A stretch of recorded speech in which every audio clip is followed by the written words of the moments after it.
Ang irong chilay rin at saglova ipatsan laipon ang agring tiyasin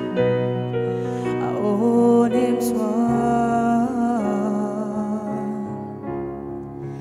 lokiro ang suma imittuidet suwalo shufayam boleto lo turin allo kayang te tunang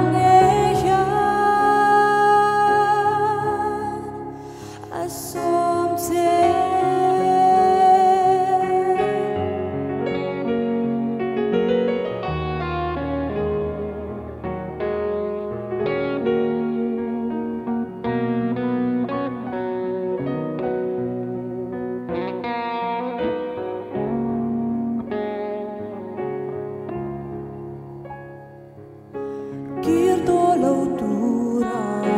trong trái con inena ka omre sin between edin sina to pa it's all like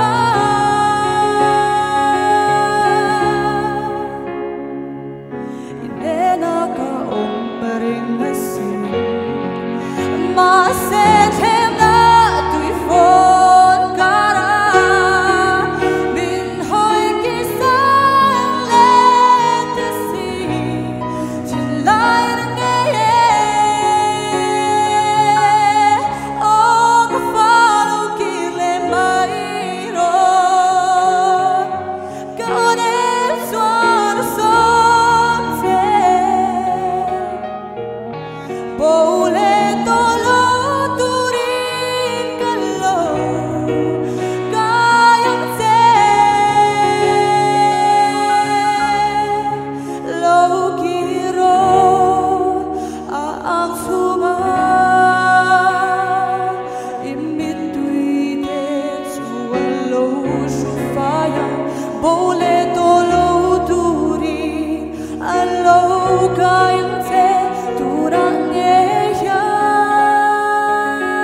Kirto lâu tura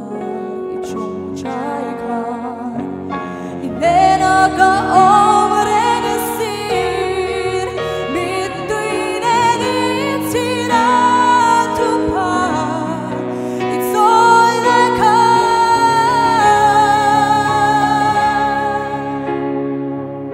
inena ka omre sin